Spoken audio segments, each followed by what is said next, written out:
booster ignition, and liftoff, and all systems are go. Welcome to the Lesbo and The Bean universe. Lesbo and The Bean. LaTB, LaTB, where mixed martial arts and the UFC get silly. Big silly. Buckle up and move your tray tables to their upright position. And please, somebody shut that baby up. It's time for Lesbo and The Bean. Welcome back. Episode 107. Getting down. We got another fight card. Got a couple corrections real quick, Lesbo. I ended up saying we had a weekend off. Not so. We just have one of the shortest fight times other than those next back-to-back days that we get usually in that July time frame. But we had a Sunday day card to a Friday card that we have gonna be on FS1 Fight Pass, and a lot of people are talking some negative stuff on this card. It's gonna be 13 bout card at a Utica. I'm actually fairly excited, but before we get into that heavy-duty breakdown, before any of that, anything we want to briefly touch on, the count is officially counted out. Michael Bisping is retired. Michael Bisping, we love you! We love you! Amazing. When you think of the word grit in UFC, I think you can put that on the count. I didn't get to see his whole career, obviously, by the time I got into UFC, but he's been one of my favorite guys to watch since. And I would say I almost even first really got to know Michael Bisping, which this really puts when he knocked out Luke. That's when I think that's when a lot of people really... Well, he was also the champion under some of the most unique circumstances, being short notice and already having a previous loss. But yeah, I think everything you're saying is 100% spot on. I did actually happen to see his first stint in the UFC House UK versus US. I remember being more of a kickboxer. I mean, he really kind of stayed that, but watching him progress over time, once he got to that Rockhold fight, it was a new Michael Bisping. If you look back at, of course, because he's a young man and getting new in MMA, but definitely a lot of growth. Somebody that a lot of people can look back on in their careers, and you can see the dramatic change in his footwork in boxing, and you see him start to win a lot more fights later on in his career, and he adapted a bit more to help him with that eye too. Big factor. I'm really happy to see him go. We were calling for it here at LaTB since the Gastelum knockout. Since before the Gastelum. We said walk away. Yep, walk away on top. Anyway, yeah, so thank you, Michael Bisping, and we'll see you in Hollywood and around the commentator desk. He does a great job. Thank you for the Octagon fights, my friend. Thank you for stopping all of the call-outs, because I hear your name 10 times oh every my gosh, fight that's night, so true. From 155-pounders all the way to heavyweight wanting to fight Michael Bisping, and that's finally going to be put to rest. Did you end up getting any late-breaking info on Diaz's situation? I believe he is home now, and the stalking situation might be more prevalent than we actually initially thought in the first kind of stuff. Whoa! Yeah, she might be a crazy stalker. Apparently it's been ongoing, blah, blah, blah, blah, blah. Still don't know if he put his hands around her neck. Still don't know how he felt threatened enough for that to happen, or if it did go down at all. So until it unfolds, I will hold my judgment. But I did think something was funny about that. Isn't it funny that more people are taking up for Nick Diaz than they are taking up for Darren Till? Like, Darren Till's more hated in the UFC for people thinking that was a robbery than Nick Diaz is for potentially choking out a woman. I just think that's kind of funny. That is interesting. Kind of funny. I like Nick Diaz. Of course. And I still think, I have watched Darren Till versus Stephen Wonderboy Thompson 5 times now. There is no way you can tell me Stephen Wonderboy Thompson won that fight. I'd agree with that, but I need to watch it once to be able to tell. Till had 3 of 2, if not 4 of 1. I was trying to look at it with a confirmation bias, thinking Wonderboy won this fight. Wonderboy won this fight, and I watched it the whole way through. And at very best, I could give him 2 rounds. At very best, I agree. I could give him 2 rounds. So Darren Till actually offered Stephen Thompson a rematch in America. Have you heard of Woodley Wonderboy 1 and 2? No, thank you very much. I don't want to watch another continuance of that type of a low output striking dynamic. Even though it was fun, if we're going to bring back any Wonder Boy fights that we have to see again, can we re-sign Rory McDonald? I'm just saying. Like, there's a lot of other Wonder Boy fights that I'd way rather see. I don't need to see him against... And Darren Till, I mean, honestly, Wonder Boy is the easiest match for him going forward. Because I think he's pushed hardest by a wrestler. Where does he go up from here? Dos Anjos, Colby, Usman, Woodley, all killer wrestlers. Right. So, right. In my opinion, for Till, styles make fights. He would figure out Wonder Boy even better for the next fight. And I would actually have Till going forward. I think he's a little less scared going forward of Wonder Boy's power and figures him out that much more just with a young brain that is into video games. The difference between a 25-year-old brain and a 37-year-old brain. Real quick, you brought up Rory McDonald. He is the current 170-pound champion at Bellator. Gegard Mousasi just this last weekend actually claimed the 185-pound title, and Ryan Bader is a 205. So these are 3 UFC guys that have went down. Phil Davis also holding the championship there from the UFC. They've had 4 guys that have came in and be champions, but now Rory McDonald and Gegard Mousasi are talking about fighting each other at 185 pounds. Have you heard much about this? What do you think about this fight? No, but I like Rory going into that. Wow. That's a big size advantage. I think Mousasi's like 210, walks around 210 because on the way. If he had enough time to, Gegard to me, he was slow. He would have been a slow fade for me if he stayed in the UFC. So if he were to fight Rory in the UFC, I still would have had him as a slow fade and still would have had Rory as one of those top holder guys.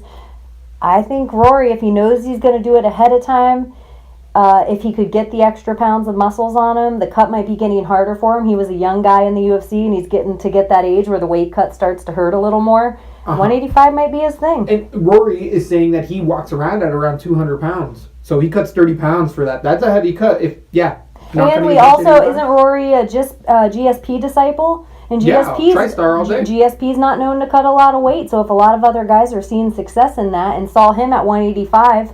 totally. They might be thinking the same thing. So, yeah, that's crazy. Would Rory be the underdog on that? I think he would be. I really think Rory would be, though. And it's just the size. We've seen it a few times in Bellator already with, who was it? Shlemenko versus Tito Ortiz. When Ortiz came off of 4 years and 2 neck surgeries. Every time I hear Shlemenko, I always think of... Laverne and Shirley, Schlemiel, Schlemazel, Pops and Up Incorporated, dun, dun, dun, dun, dun. Every time in my head, we're gonna do it our way, yes, oh. And I wasn't old enough for Laverne and Shirley. It was on syndication, however. I've seen shows here and there, but I can't ever remember the It's like the Happy Days. I do remember the 2, but I couldn't the lyrics of it. Yeah. Yeah, I know. Aren't they in like a bottle cap factory for like Drew Carey or something like that? A beer factory. Yeah. They bottle beer though. Yeah, beer bottle factory. Anyways, Laverne and Shirley quiz. So one of you, if it's a question on HQ tonight or quiz show or whatever, maybe you're playing a game with your family. All right, UFC Utica. This is Fight Night. What? It is. I stopped caring about the fight nights. Really? I stopped caring about the fight night number because it started to confuse me with the UFC number. It's like UFC pay-per-view number and the UFC fight night number, and then they'd have the tough numbers. I'm like, fuck off. How about we just call it the city it's in and it just sticks with that?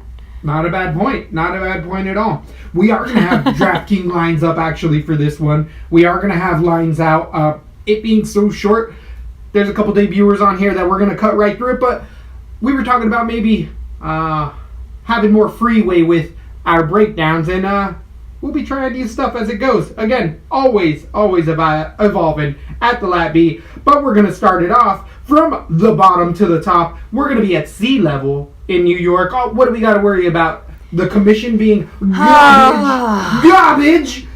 Get ready for that because it happens all the time and we say, oh yeah, wait, New York is kind of late to the scene. We're going to have Adelaide Bird ringside as one of the judges probably. Driving up in a Lamborghini. Because you know that, I'm just saying, that's a factor that always seems to be like, oh, Mr. Hindsight should have seen that one coming. But we're going to start the entire night off, or 6:30 card, on the East Coast. In the flyweight division, 125 pounds, we have Jared Brooks coming in against debuting Jose Shorty Torres. Torres is coming in with a perfect record, being 7-0, getting many finishes out of the Titan scene. We do have to look for in coming into this? This is why it's a 13 fight. Yep. If you have a small little bit of staff, if you have breast implants, if you make weight and they think you're walking in too heavy into the ring, New York will pull a card. Oh, that's what I'm saying. New York will ruin a card. You could have an Irish guy throw a dolly through a bus. New York will ruin a card. So, we have Jared Brooks coming in off of a 13-1 record. His only loss coming in the UFC against his last opponent in a split decision versus Davicio Figueroa. But prior to that, we had Brooks winning a split decision over Shelton, and really had looked better on the underground pancrase scene. But now that he's in the UFC, we tend to see a drop in that factor of high-level finishes. Torres is going to be in that same boat, though. I think Torres has been finishing a lot of guys because he's out of time. It's notoriously happens here in the UFC, and this is going to be a blitz of a fight. I could see stacking both of these fighters, even though it's a 3-rounder. These 125 guys, Jared Brooks always has a good gas tank, and what I've seen with Torres, he also does that, has that good gas tank, comes from a wrestling background as well. I think it's going to be Scramble City. The advantages, I'm slightly giving to Brooks just because he's had 2 prior bouts in the UFC, so he's been under the lights a bit more. Torres is it's a tough debut. Jared Brooks is not a walkthrough. It's the perfect competition. I'm really excited. I think this could be a fight of the night potential. I'm going to squeak out Torres just because I like his power a little bit more, and he has a bit better of that transition, where Brooks is more of just a wrestler and just a boxer to me. Where do you feel this one ends up going on? Not on my card. Not on my card. This is going to be a big fat stay away for me. I have Brooks' decision right now. I think he ekes out another split. This is not an easy walkthrough for Joe Torres, but it is a UFC caliber fighter. I think both guys will give us tons of stuff to look forward to in the future, but not this week. Not this week. We are going to end up going with 8,700 for Torres debuting in the UFC against the 7'5" Jared Brooks. I think I'm seeing a wage gauge if you decide to stay on this one at all, because it is usually a stay away that first fight of the night for us, and this is a coin flip. But for that cheap for Jared Brooks, I agree with that. I don't see Torres getting him out of there anytime quick at all. No, he can go 3 rounds. He loves to. Yep. He loves to. People always look at that as a bad thing when they see a bunch of finishes across the guy's board. I always like that they are growing in there for those 15 minutes. And 15 minutes inside the UFC octagon, totally a big deal. Totally a big deal to me. Totally see that potentially being fun one there. Moving on to the bantamweights, we have a 135-pound bout. Johnny Eduardo versus Nathaniel debuting Wood, or the Prospect Wood. Prospect is 3-3 coming out of England, being 24 years old, against Johnny Eduardo's 37-year-old 28-11 record, been fighting for a very, very long time. Eduardo just came off of a nasty loss, TKO 11 months ago to Matthew Lopez, but prior to that he had a Manny Gamburi finish, lost to Aljamain Sterling, and had one of the biggest upsets of the year coming in short notice against Eddie Wineland, which has definitely been Eduardo's marquee win. Eduardo comes with that Muay Thai at 37, and being out of Novo União, being in the States, this one might get one of those retroactively pulled cards. Just throwing that out there. Just saying like, oh, he post-popped for something. That's the type of stuff. Eduardo looked really diminished in his last loss either way. That 37 years old in these lower weight divisions is definitely up there. Eduardo, though, has good head movement, is really a Muay Thai striker with good scrambles, but I think as this fight goes on, in general, at this weight, for anyone that Eduardo is going to face, the cardio is going to play a big factor. Nathaniel Wood has good striking, good on the ground, slick submissions, has power on his right hand. He has his head a little straight up, though. I do see that Nathaniel Wood is a huge favorite here because his constant forward pressure and his heavy hands have tend to get people out of there, but Eduardo is a humongous step forward for this young man. Being a debut also doesn't... the Cage Warrior scene has given us good fighters, but Nathaniel Wood still is green. Young guy. I'm going to go with Wood decision. I could switch over to Eduardo any second. I really think this is much closer than people have it. I think Eduardo is more than serviceable, and the debut might get this young man as well. Going with Wood decision right now. How do you feel this one ends up going by the end of the night? I see everything you're saying. It's just everything we talked about in the fight previous. I totally agree. John Eduardo is UFC caliber guy, and the guys he's losing to are like Aljamain friggin' Sterling.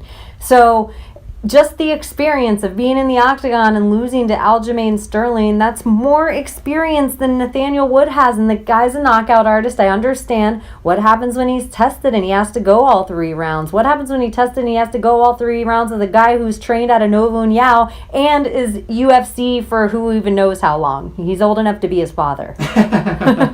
So I probably have the underdog here. I think Eduardo figures it out. He's a guy that's been in there for too long. I can't wait to see Nathaniel Wood going forward, but I'm going with the experience. Eduardo, KO round 3. Are you going to end up putting him on your draft keep lines? I might have him on a few cards, maybe 30%. I would probably. And I'm not going to have Wood anywhere. Why not? Is it because he's worth 9,200 on DraftKings for debut? We never like debut fighters over 9. There's no way. We call it the baby Albini rule. It's the shaking your diaper rule. It's gonna happen. So Eduardo, 7,000. Yeah, I think I'm gonna end up playing. I'm gonna have some money left over this DraftKings night. The way we're starting this thing off. Already? Yeah, I know. I'm gonna have a couple. We got 2 weight gauges off the top. Getting into, though, the straw weights, we have a 115-pound bout. For the ladies, we have Jessica Aguilar versus Jody Escobar coming to the stage. A brutal one. This is how I would have done it. We got coming to the stage right now, ladies. I want you to put your hands together for Jessica Aguilar. Are we on that fight? Yeah, exactly. We are. What's her nickname? Jessica the Jag Aguilar. Because you have to, I heard something that Eddie Bravo said that you have to talk in a low octave when you're in a strip club, otherwise people tone you out. So you have to talk really deep and say, is everyone listening to me? Is that Jag on the stage? That's horrible that it's the lady fight that we have. It would have been any fight that was this one. It would have just so happened.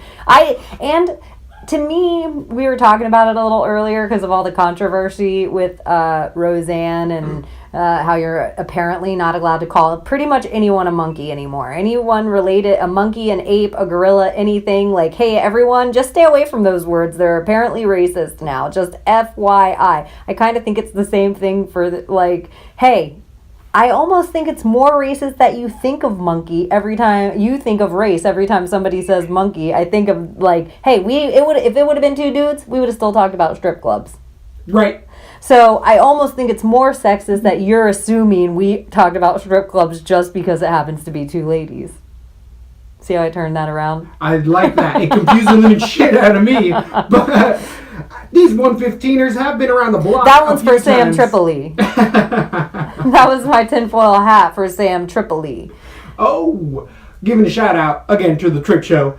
If you're into conspiracy theories, Tinfoil Hat is an awesome podcast to check out. It really makes it funny and entertaining at the same time instead of the same. If you're into conspiracy theories, they're the same ones you hear over and over and over again. So to add some humor into it and a couple of fresh ideas to tweak it up, I like it. I do as well. As I was saying before, though, both of these ladies have been around the block, being 36 years old for Aguilar to the 32 Escobar. Escobar's coming in with a 6-3 record against the 19-6 Aguilar. Aguilar fighting out of American Top Team. We got a Top Team Winklejohn matchup with Escobar. Getting her last loss against Karolina Gelbokevich in a decision, but prior to that, coming off of the Invicta scene, we have Aguilar coming off of 2 losses in a row over a year ago to Courtney Casey in a decision. Prior to that, losing to Gedalia in a decision. But she really put up a good fight of both of those women. This is not a loser leaves town, but I do think Aguilar might get her walking papers if she loses one. Escobar has a couple more left of that 115-pound division. We know what Aguilar wants to do here. Keep it striking. On the ground, she's serviceable, but she can give away submissions. Ends up being on top. Has okay scrambles, but Escobar, that Winkle Johnson. Did you hear that sound? What was that popping the top? It is a company that's going to remain nameless, but I just wanted those companies out there to know that are listening. If they had a sugar-free soda, I would drink it and talk good stuff about it. If only if it was delicious. Right? At this point, that would have been... That is a good point. Yeah. Very good point. On Escobar, though, she likes to wrestle a little when bit I can't more find strike. interest in this room about a fight, I already know how I'm going to feel when it's on.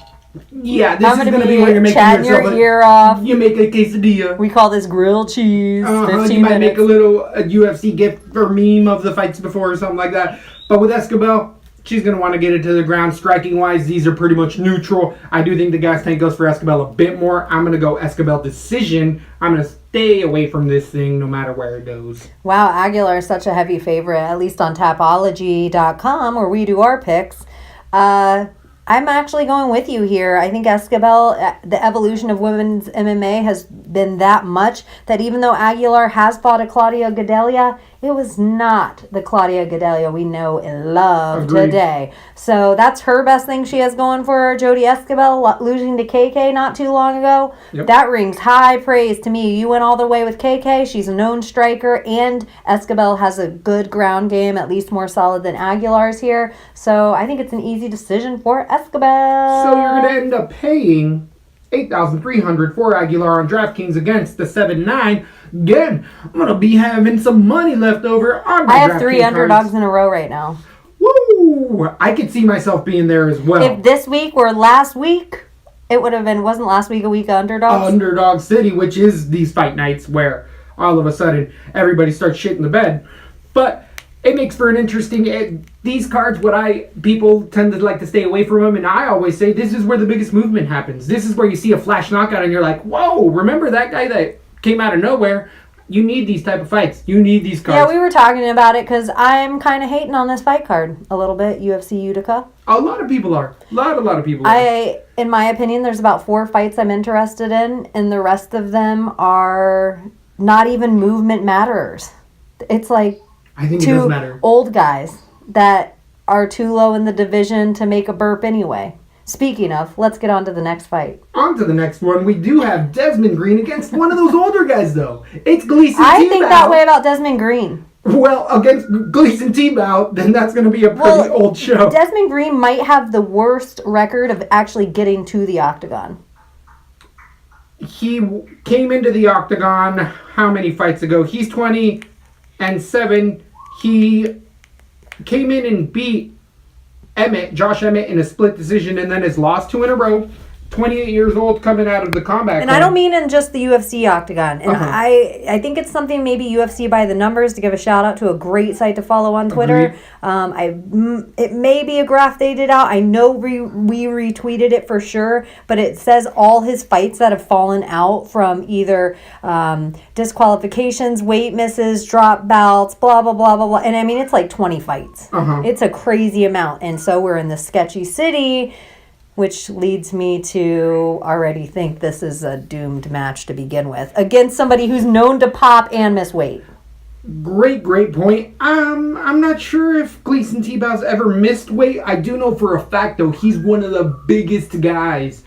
Joe Rogan will say it all the time, that goes down to 155 pounds. But now that we are in the United States, this is one of those high alert ones where we got to watch the weigh-ins and see if this gets there. Because this might be a 6-7 pound fight over the weight limit for Tebow. Dez has taken those fights already and lost due to some of those weight cuts against Prazeres 3 months ago. Dez comes in wrestling, striking, serviceable. Gleason Tebow is just every bit of 34 years old, been a long time veteran. He's definitely got way more miles in there, being 32 and 13, being in the UFC for so long. We've just seen a loss of step in Gleason Tebow's striking. His chin in general and gas tank has never been up to par. He's always just more decision fights than finishing people as of late. If it gets to the fight, it's got boring decision written all over it. But I'm actually fading T-Bow so much that I think Desmond Green's going to get a really weird finish in the second round, and people are going to say all sorts of good, crazy stuff about Des Green, and then I'm going to be able to fade him later on.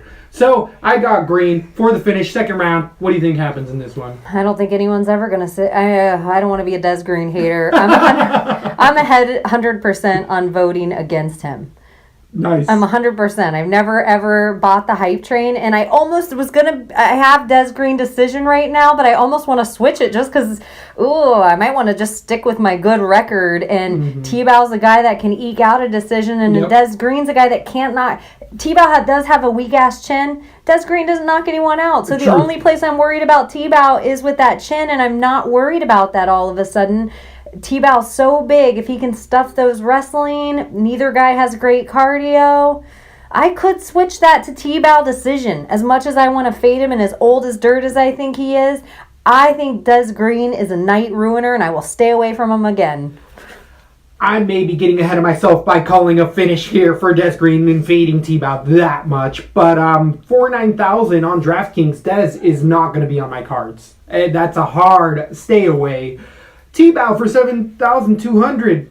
I think we got enough other underdogs that are more likely to get the pull through here. T-Bow's definitely one of those sturdy-ass split kind of fighters. Both are. So get ready to again, make maybe a little fondue with your quesadillas. You might get a little flatbread going on. Or I've been getting into making some bread. You could start.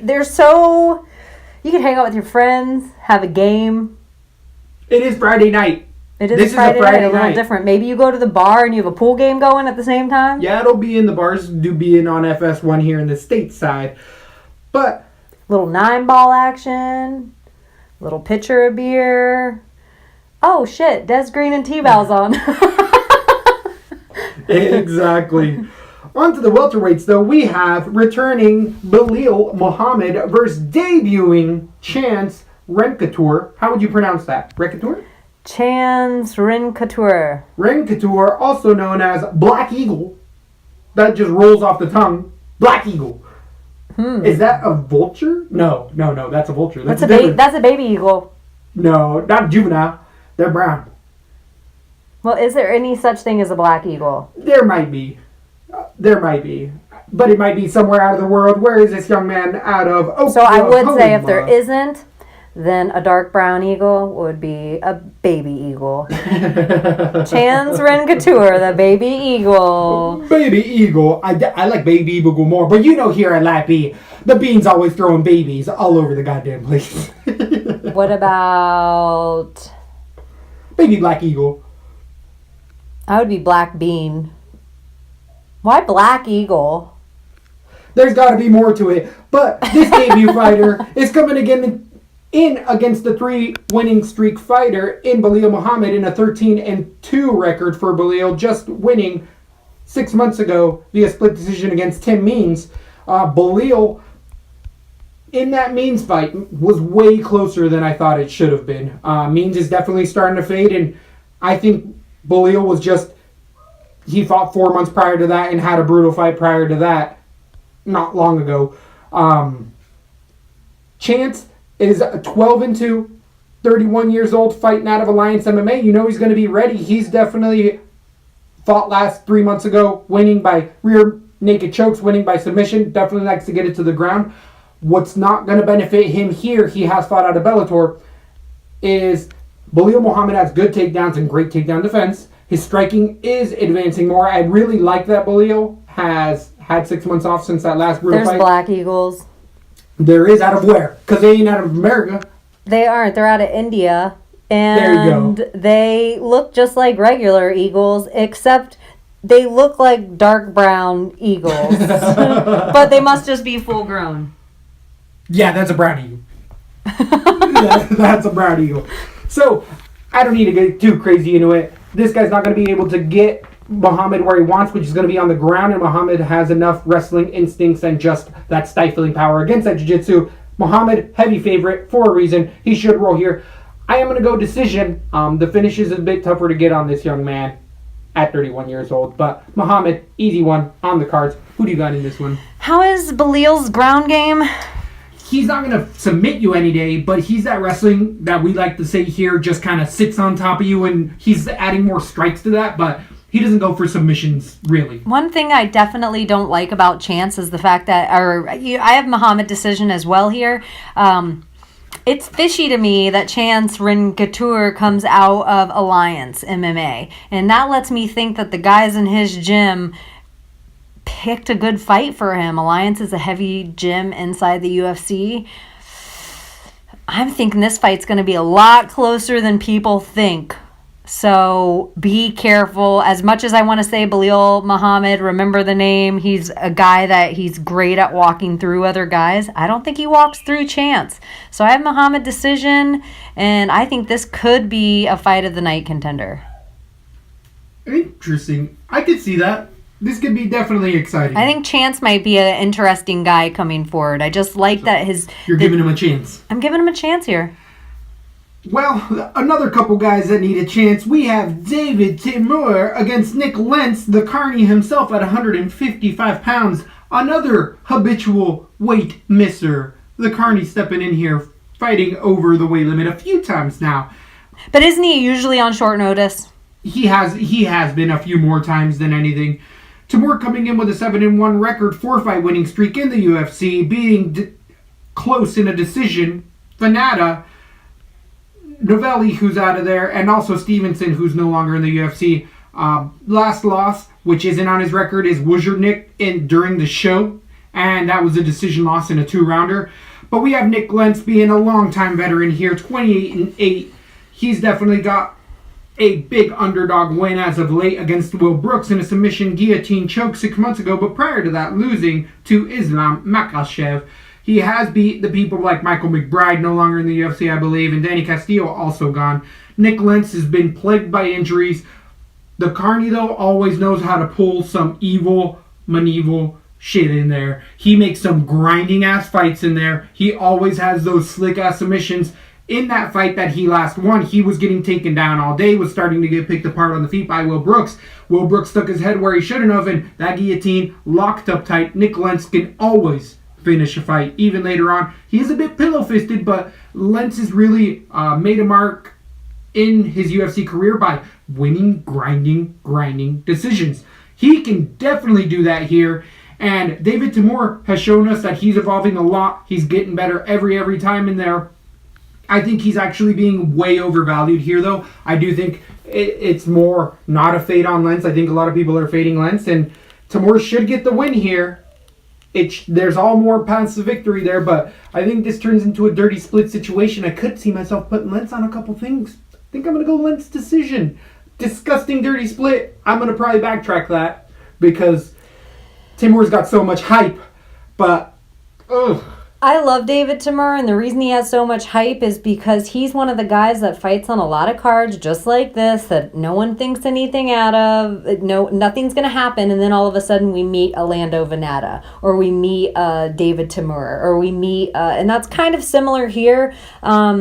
This is a big step up, in my opinion, for both guys. The problem that I see is David Timur, a lot of his fights have been against strikers. I think Nick Lentz can strike. I don't think he's soft-fisted. I think he does have knockout power, and he also has a really tight killer ground game. So I'm actually nervous for David in this fight, and I got Lentz submission round 3. Woo! That's a big underdog right there. 9,100 for Timur against 7,100. This could be my 50-50 fight where I split them both up. I can see that. But I do, like, as we're saying here, obviously, people are overlooking Nick Lentz in this position. They really, really are. Do we know what the direct That's another lines good are? fight. So far, there's 2 that excite me. So far. Maybe this one will strike your fancy. At flyweight, we have Lauren Murphy against Sajara debuting Eubanks. Eubanks coming off of the show, being 2-2. She does have 3 fights in a row that she's won, but they are off of the UFC show. She didn't make weight. This is why Roxanne Modafferi got the fight on a day's notice for the belt against Nico Montano, is because Eubanks notoriously doesn't like to train. She got off of the show, went because she had just had a baby 6 months ago, got heavy, wasn't even close to making weight. She showed up week of the fight. They weighed her and were like, you're way too far. Legally, we can't let you try to make the weight. So she stopped cutting 6 pounds before, even 10, and the rest is history. Lauren Murphy also coming off of that show, being 10-3, coming off of a win in the UFC against Barb Hunchank over 5 months ago, losing to Nico Montano in a decision, and also having a UFC run prior to this. We know what we're getting with Murphy. Definitely a wrestler, wants to get it to the ground, get a submission in there. Her striking has never been that good. Her head movement has been worse, and really had to rely on just keeping up good pace and getting fights to the ground. And that's exactly the game plan to defeat Sijara Eubanks. Sijara is one of those few women at 125 pounds that has power, heavy hands, but you see it after that first 2 minutes. The takedown defense gets slower. The punches come slower. The footwork slows down. Again, we know conditioning and her wanting to work in there has been compromised before. I'm actually going to go with Murphy in the decision here. I'm going to stay away from this fight all day. This is another, you already got the flatbread and you're probably taking the flatbread out by now. You're going to be able to have a little bit of cut garlic, a little bit of other stuff on the side. You should be 3 beers into this. This is a Friday. So this is going to be one of those that definitely stay away. I'm going with Murphy. How do you feel it goes down? I also think Murphy got the decision. I don't know enough about Eubanks yet, and the one thing I do know is I don't love her cardio. She's going to be desperate for a finish in a really big way here. She has a lot to prove. The weight cut's going to be new for her, where I think Lauren Murphy has everything down to a science. This fight's going to come down to work ethic the longer it goes on, and Lauren Murphy has that grinding work ethic. So I got Lauren Murphy decision. I, too, will probably stay away from this. I can afford whoever I want. Already. But if you want to put Murphy anywhere, she's only going to be 7,800 against Eubanks, 8,400. That's a definite stay away from Eubanks. If there's anything I can give you there, is stay away from Eubanks. She ain't going to finish Lauren. I don't see it necessarily either. I do not. Who's finished Lauren Murphy? Via decision. That's not a finish. And that's where I'm saying, like, Murphy knows what she's good at in there, and she ain't a striker, and she doesn't ever try to be a striker in there. So, coming to the main stage on the main card, we have two lovely gentlemen. Hey. Coming to the big show, we have Smiling Sam with the good corner and a wife against Gian Vellante. Both of these fighters are coming off of a win, 32-10 for Sam Alvey against a 16-9 Vellante. We know what we're getting with both of these fighters. They both like to stand and strike. Vellante tends to be the wrestler more, but doesn't shoot or rarely shoots in his fights. Actually, in his last fight, it was the most wrestling I've ever seen from Gian Vellante, and I absolutely love because he's not relying as much on his chin, which has constantly failed Gian Vellante. He has multiple times been winning fights, striking-wise, and then just been put down with that one shot. And if there's a fighter on this card that can put most people down in just one shot, it's Smiling Sam Alvey. You know how we feel about him here at LaTB. You know that we always got to run an underdog. But to me, this is two underdogs fighting each other. Both of these guys are 32 years old. I think the more of the fade here, they're not making a run for the title anytime soon. And I got Smiling Sam finishing this in the first or second just because the power's there. Vellante doesn't seem to have heavy hands, and Sam Alvey has way better takedown defense than anyone ever gives him credit for. And that's going to be the deciding factor of this fight. That takedown defense. Then it's just a matter of time for Sam to land that left, and if it does land, Gian Vellante is going night-night.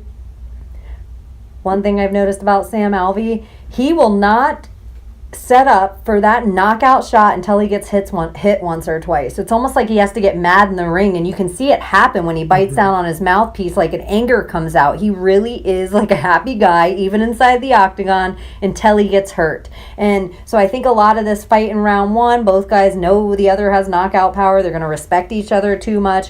By the end of it, Gian Vellante might get Sam up against the cage a few times, boring round one. Round two could be much of the same. Until Sam gets clipped, he will not knock out Jean Vellante. So it's whether or not Jean can land that first punch. I think he's a good enough kickboxer, but when he does, he just pillow fists people. Like, he just touches them and they don't go down for Vellante. Yeah. Though a factor right now with Alvey came off a big win in Orlando. We watched that. Yeah. The homeboy walked in with hands down and got put night-night, and that was a big scary dude. But Alvey, prior to that, lost to Remvi, and it was all started because he has an injury on that leg, and it started with that leg kick. First kick of the night, hurt him, and he lost a 3-round decision. Vellante has good leg kicks. I'm just saying that's just something to look on the back burner. Something to think about. I am going with Alvey. Second round knockout. I think it takes a little bit of time. Ooh, consensus end of the bet. second round. Consensus bet here. So you might put a little bit of money on inside the distance. Yeah, that might be your little standalone bet for you. If you need one for this card, there's going to be a few, I feel like. Whoa, are we really getting the Timmer brothers on the same card? We have Sam Alvey, 8,500 against 7,600. Vellante, we both know where we're going with there. As you were just alluding to, we have the Timur brothers bringing in all sorts of tiramisu trouble into this fight night out of New York against Julio Arce. This is definitely Daniel Tamura, the lesser known of the brothers, coming in with his first loss ever. The lesser Timur. Losing to Dan Henry, big underdog that we got in Henry. We definitely are liking Henry as of 10 months ago. He is 155 pounds, training out of All-Stars.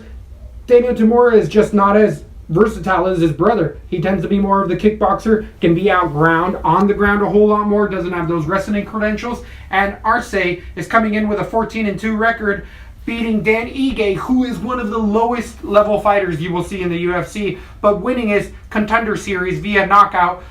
Arce punches straight, hard down the middle, throws a good left body kick, and on the ground is all sorts of serviceable. At 28 years old, I think he's going to roll over Daniel Tamura. I have him in a decision, heavily one-sided. If not, I think he can get him out of there in a submission. Round 2 or 3, I just don't think Daniel has the potential that I've seen so far. Then again, he could make a big leap since his last debut in the UFC. But we know that he got in the UFC because of his brother. And then the first fighter he fought was definitely the first one to put him down. What do you think goes on in this one? I'm going with Arce. It's going to even... to me, it even seems easier to lose once your brother just lost. So I got Arce decision as well. 8,800 on DraftKings against Tamura, 7,400. I'm all about that Arce.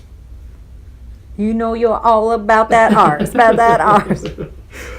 Another main event. This one is actually a relics fight at 170 pounds. I'm so excited for this, but it's because if you want another under 2.5 round bet, this fight is not going past 2.5 rounds. I guarantee it. Both of these fighters barely hanging on to careers in there. Been fighting for a long time. Ben Saunders is 21-9, coming off of a 2-fight losing streak. Jake Ellenberger, the juggernaut, 31-13, also coming off of a two losses. Last losing by a elbow a year ago, one of the most devastating knockouts you will ever see.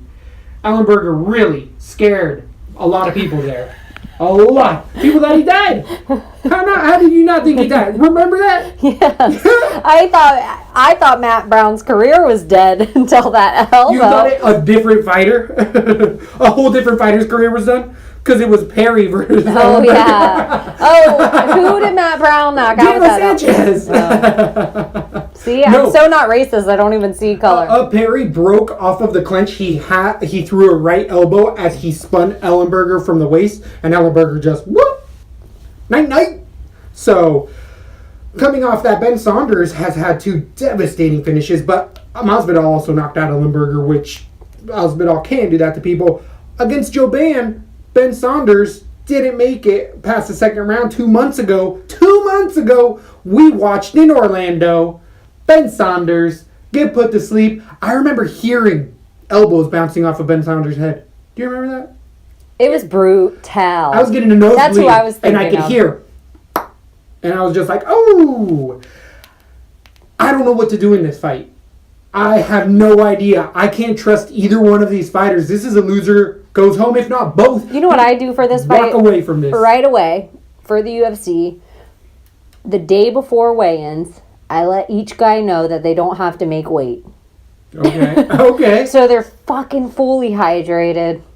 And then they can go in there and both guys can put on the kind of show they see themselves doing. Or just move it up a weight class and tell them both now so they don't have, so they have the same advantage. I never thought I'd hear myself say these words out loud. I got Jake Ellenberger, KO round 1.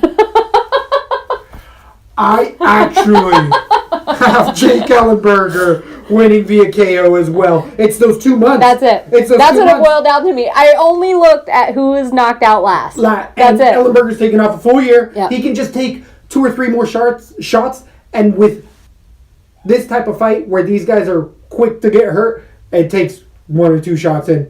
It's going to be night.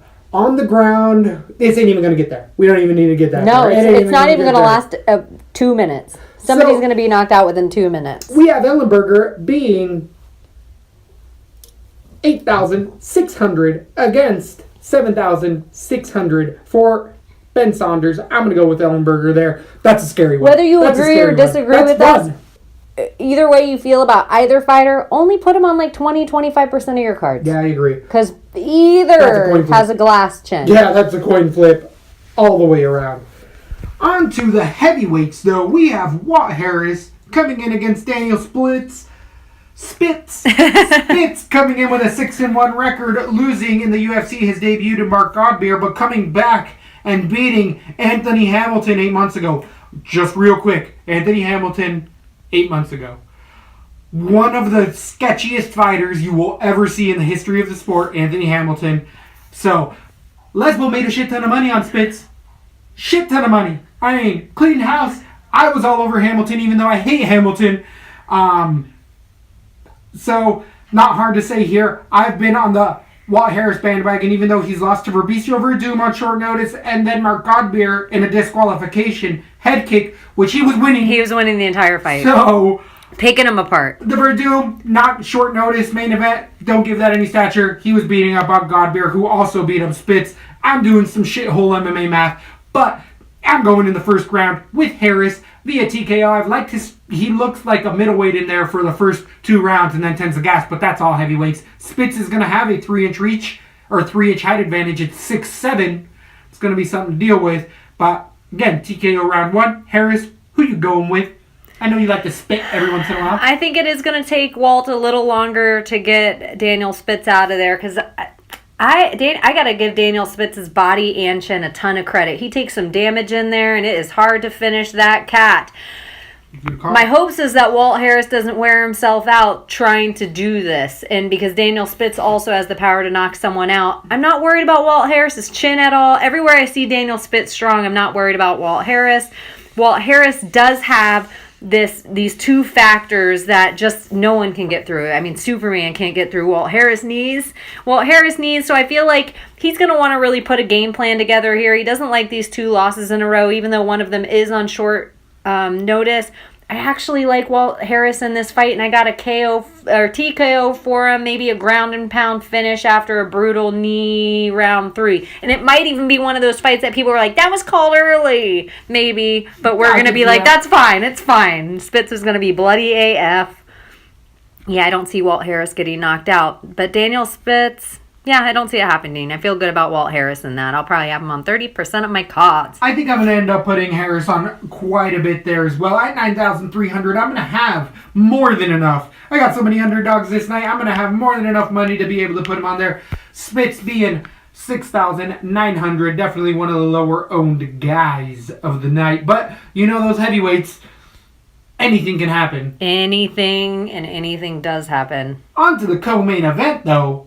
We have a 155-pound bout being profiled here with Gregor Gillespie against Vince Pichel from hell himself. This is an 11-1 versus an 11-0 fighter. Gillespie has all sorts of hype coming in. Definitely proven it. Nationally ranked wrestler. Took a little time off. Come in, has Golden Gloves boxing accolades as well. Vince Pichel, notorious grinder, definitely took a big break due to a lot of injuries, but has come back in the last year and won 2 in a row, knocking out Damian Brown and winning a decision over Joaquin Silva, which Vince Pichel was a huge favorite in and actually barely squeaked that one out. Vince, actually, against Damian Brown, was the big underdog there, and that's where it was his marquee win as of late. You can't throw Nate Jaquani in there because that was 3 years ago. 4 years ago now. You can't throw those guys in there.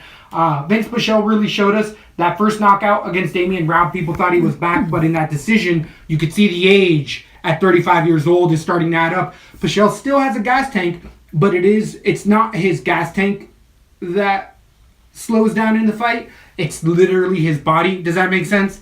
Like, it's not his cardio because he's still moving in there, but he does slow down. His lactic acid. Yeah, it's just he's not moving like he used to in there, and he never was the fastest guy already. And wrestling and heavy strikes is what Pichel likes to do in there. And against a nationally ranked wrestler with good boxing, we'll see a setup fight here for Gillespie. The thing is, Pichel has power in his hands. One of the last things to go, and he showed us he still has it as of a year ago. And Gillespie has all sorts of power as well. This is an easy pick for Gillespie, but I think Pichel's going to make it a grinding fight. This might make it to all 3 rounds. I'm actually thinking I'm going to give more credit to Pichel. I don't think it's going to be a blowout. Gillespie gets hurt sometimes in there. He can get a little wild and over-pursue, and Pichel can be hurt and throw an overhand right that will put a lot of people down in there.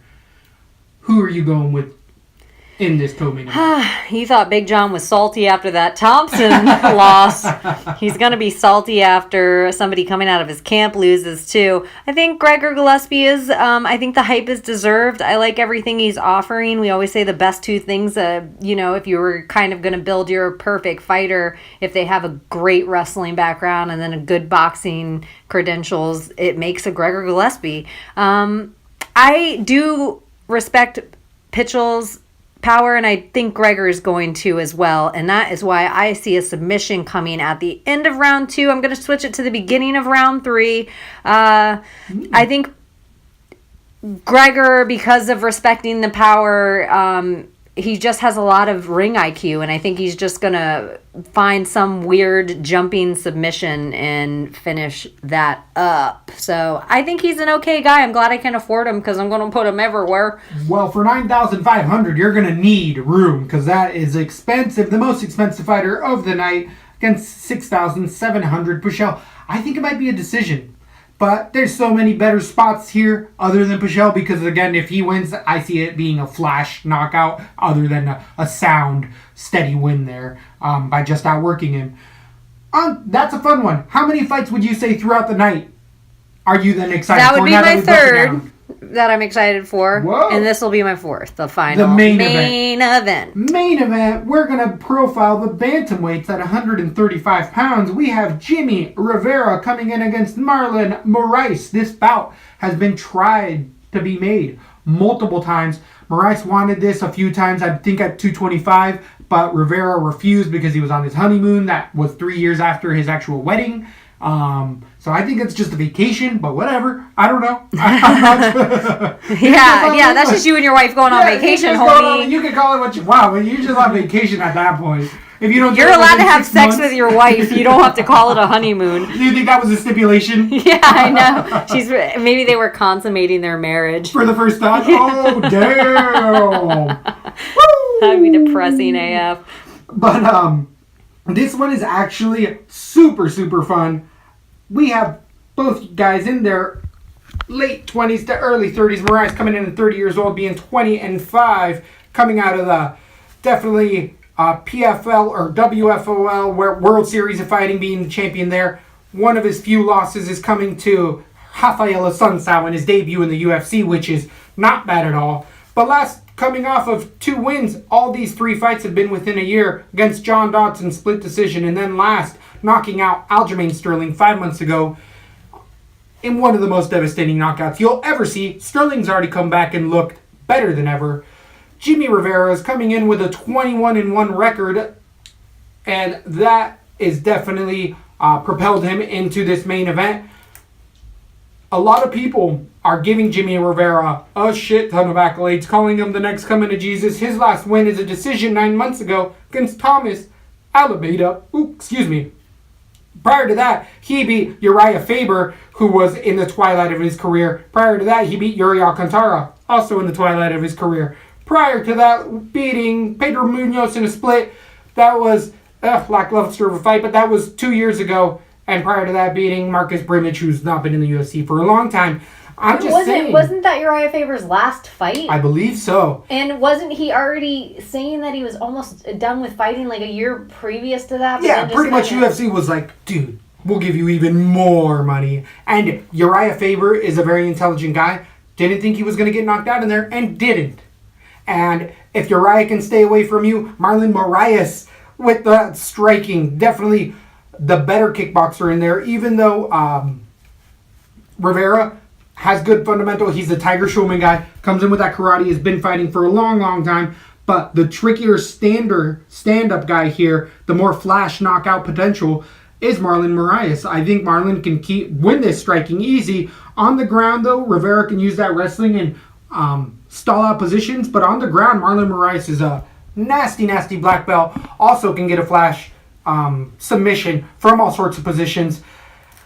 This really is a great main event. This is such a close fight. DK has it at 8-2 for Rivera against 8,000 for Moraes. It shouldn't be a main event. It's Really? a great Co-main? or a fight that should be on the main card. I think it's a perfect fight. I have no need to see either of these guys go 5 rounds against each other. This is a 5-rounder. Great call. Great call. Who do you give the gas tank advantage out of the two of these fighters? Rivera. I think I would say that too. I'm going with Marlon Moraes, TKO round number 4. With all that, I think that Rivera's going to win this, but as I'm saying, the flash potential, and we just saw a higher level wrestler in Aljamain Sterling get caught with a sneaky, and it was the setup of that knee where Moraes showed that he was going to throw something else and then threw that knee where if Rivera gets into, I'm going to just keep taking this guy down, I think Moraes is he'll be losing, and all of a sudden, you're going to see someone dabbing in there, and it ain't going to be Moraes. I have had underdogs all but one, I think. Also, I could afford Gillespie. And I also have Marlon Moraes. Whoa! KO round 3. I think because it is a 5-round fight, I don't think he opens up the same way we normally see him open up in round 2. I think he's going to save that for round 3 for the cardio purposes. I do like Rivera, and I was kind of on this hype train for him as well. And then I started to think about all of his wins and how all those guys, I thought he was going to win, and I was fading them anyway. And Marlon Moraes is a guy that I really think is putting such an interesting game plan together. It's new shit. It's new UFC shit. What he's doing is kind of what we like about all the hype trains. They're doing new shit. It's not the same shit or perfected shit.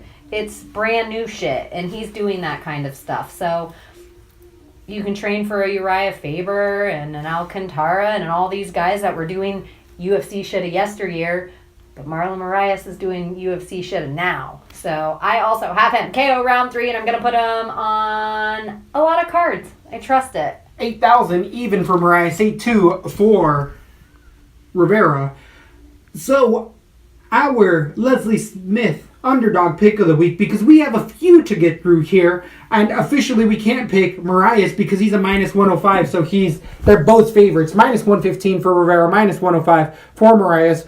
But other people that we both settled on that are the underdogs in their fights, Lauren Murphy at plus 150.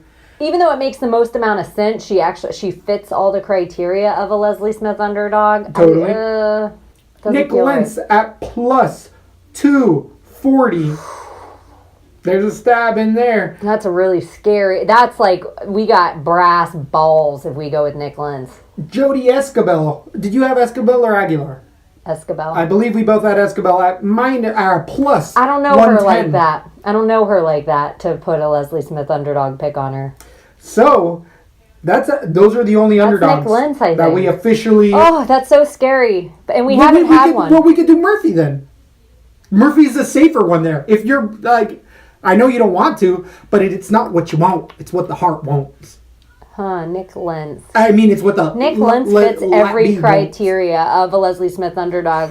Because of how cheap he is, he's still going to be worth this point. But we see more of a glaring hole in Eubanks than we see in I have Tamura. to be on. I see it. Tamura is way more of an up-and-comer. I know. It makes me kind of crazy, though, that Laura Murphy was in the house with all these women and didn't win. You can exploit her if you're another grinder. Banks isn't a grinder, though. Banks gas is hard.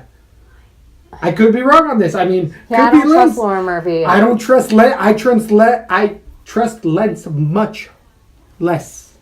Then I think we should pick the other girl. Escabel it is Yeah. at plus 110. We have Jody. Wow, that's a weird one. Okay. Or we could have none. We haven't had one for a little bit. That is the truth. Really, since she's retired, it almost has. I don't want it to. I don't want it to either. I like our underdog big because it's usually substantial. Usually, though, they tend to be up in that like plus 150 You heard we range. debated about, you do what you want with You it, pick but one of we'll those three. pick Escabel officially. Officially, it's official. So make sure you like and subscribe, and thanks for listening. I don't know if you want to add anything else. We love ya. Lesbo and The Bean. Thanks for listening to LaTB. For all things Lesbo and The Bean, head over to lesboandthebean.com or follow us on Instagram, Facebook, and Twitter.